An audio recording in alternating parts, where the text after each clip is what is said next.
Hola a todos y a todas, ¿sí? Bienvenidos a esta nueva clase de problemática política, jurídica y ciudadana. Hoy vamos a ver un poco la evolución del pensamiento político, tanto en la Edad Antigua como en la Edad Media, ¿sí? Que son los capítulos 3 y 4 del libro de Tamayo Jiménez. Los demás capítulos, ¿sí? Evolución del pensamiento político en el Renacimiento, Edad Moderna y Contemporánea, los vamos a ver la clase que viene. Vamos a empezar en la Edad Antigua con las dos grandes civilizaciones que hicieron aportes a lo que fue la ciencia política, lo que es la ciencia política, que son Grecia y Roma. En Grecia lo que vamos a encontrar como aporte significativo es el tema del concepto de democracia, o lo que significa la traducción gobierno del pueblo. En Grecia estaban las ciudades-estado llamadas polis, ¿sí?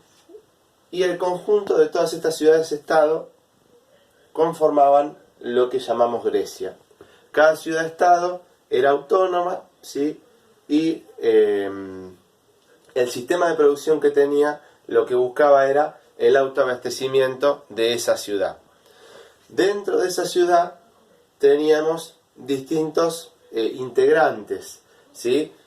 Y acá vamos a tener la primer dicotomía, o a veces el error que tiene la gente de pensar que, como era la democracia, participaban todos, y ahora vamos a ver que no era tan así, porque solamente podían, como quien dice, ejercer la democracia, que en ese momento era directa, porque el pueblo no estaba representado como estamos hoy en día, que yo elijo mis representantes y son los que administran el Estado, ¿sí? en beneficio de toda la comunidad, sino que era la propia gente la que tomaba las decisiones. Los únicos que podían ejercer esta democracia eran los ciudadanos griegos, ¿sí? Y ese estatus social lo adquirían por nacimiento únicamente, o sea que los extranjeros no podían ejercer, por ejemplo, cargos públicos, y tenía Grecia un sistema esclavista, o sea que también gran parte de la gente, al ser esclava, obviamente no tenía derechos políticos, ¿sí? Y se usaban para lo que era la producción económica. Pero bueno, tenemos como aporte el primer concepto o los primeros lineamientos de lo que era la democracia. Después, en el Imperio Romano, ¿sí? Si bien en cuanto a las ideas de democracia y la legitimación, que el poder venía del pueblo y demás, no varió mucho respecto del pensamiento griego, el gran aporte que tenemos de Roma es la invención del derecho, ¿sí? Que vimos las clases pasadas un poco que era. Acá en Roma se le va a dar la forma más o menos parecida como lo conocemos hoy, que es este sistema, ¿sí? De reglas que rigen las conductas de las personas que viven en determinado lugar.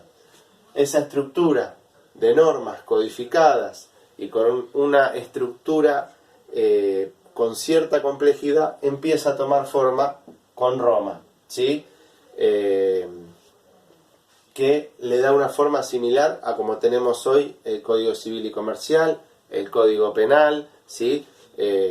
Tienen muchas cosas o muchas raíces en este sistema jurídico que inventaron los romanos. Después ya para lo que ya va siendo el cambio entre lo que es la Edad Antigua y la Edad Media, lo que pasa en Roma, como hecho significativo para lo que va a venir después, es la implantación de la religión católica, ¿sí? Como la única del imperio. En Grecia y en Roma en los comienzos eran politeístas, creían en varios dioses, no en uno solo. Al implantar la religión católica como la única oficial del imperio, ahí se cambia de una religión politeísta a una monoteísta, ¿sí?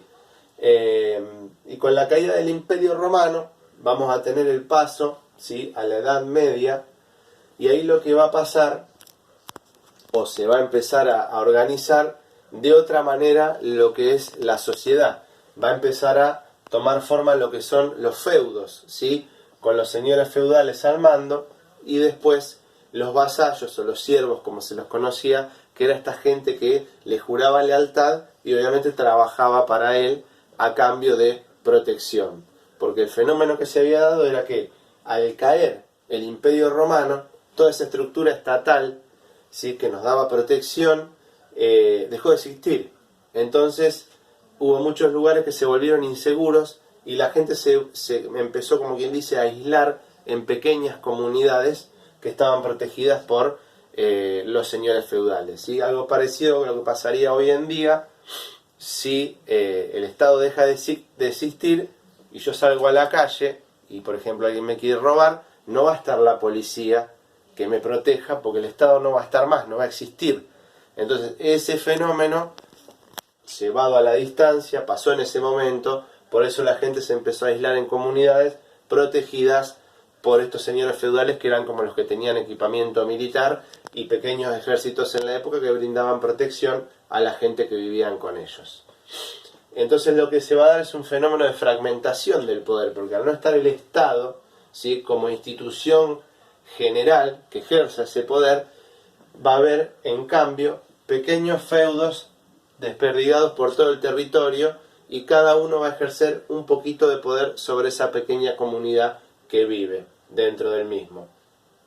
Entonces lo que va a pasar es que la iglesia va a empezar a jugar un papel más preponderante.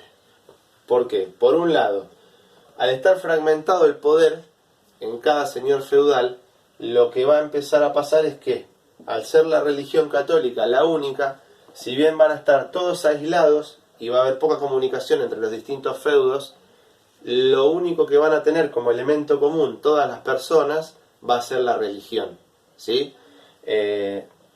Y entonces la iglesia va a empezar a ganar peso en frente de un Estado que estaba totalmente fragmentado en distintos feudos. Después, con el paso de los años, y ya llegando a la mitad de la Edad Media y un poco más, empieza a tomar más peso nuevamente el Estado, ¿sí?, con la forma que conocemos como Estado absolutista, que teníamos la particularidad que el que ejercía el poder era el rey o el monarca, ¿sí? También se las conoce como monarquías absolutistas en nombre. Ahí lo que vamos a tener es un dualismo, si bien va a estar presente en toda la Edad Media, acá sí ya se va a ver, como quien dice, la pulseada o la presión que se ejerza entre dos instituciones fuertes que van a centralizar el poder, porque ya el Estado absolutista lo que va a ganar, a diferencia del feudo, es una concentración mayor de poder, ¿sí?, porque va a ser una comunidad más amplia. Entonces se va a dar el choque entre los reyes y la iglesia, el Papa, ¿sí?, en el Vaticano, como representante supremo en la tierra de Dios. Y va a estar este dualismo entre religión y Estado, en el cual la gente, o las distintas ideas, mejor dicho, del pensamiento político, van a poner o más arriba o más abajo al poder civil o estatal, o al poder de Dios o religioso. Entonces algunas corrientes nos van a decir, no, Dios está por encima, y otras corrientes nos van a decir, no, el rey está por encima. Y ahí vamos a tener las distintas corrientes que se dan dentro del catolicismo, como por ejemplo el protestantismo, ¿sí?, que ahí lo que van a hacer es decir, no, bueno, el Papa está, pero por encima del Papa está el rey, o otras corrientes van a decir, no, el Papa está por encima de los reyes, por más que los reyes tengan el poder y que su poder venga de Dios, ¿sí? Y llegando al final de la Edad Media, un hecho que va a tomar trascendencia para la etapa siguiente, como fue acá en la Edad Antigua, el tema de la religión católica en el Imperio Romano, va a ser el surgimiento de la burguesía, que es esta clase social que está conformada por artesanos, ¿sí?, gente que empieza a tener medios de producción, mercancías, comerciantes, distintos a los siervos o vasallos del feudo, que lo que hacían eran cultivar la tierra, ¿sí? Pero eso, bueno, lo vamos a ver la clase que viene. Ahora lo que me interesa es que tengan en claro estas ideas para que puedan armar la actividad que les voy a pasar de una manera más simple, actividad que también les va a servir a ustedes para estudiar después el tema, porque lo que quiero que se centren es en las similitudes y diferencias que hay entre una edad y la otra, ¿sí? En cuanto a la legitimación del poder y en cuanto al contexto sociopolítico que teníamos, tanto en la Edad Antigua como en la Edad Media, ¿sí? Cualquier consulta, acuérdense, me escriben por la pizarra, así vamos socializando las dudas con los demás compañeros, y cualquier duda también que tengan con la actividad, me escriben y también se las contesto. Así que bueno, con esto me voy despidiendo, espero que se haya entendido y nos vemos en la próxima clase. Chau, chau.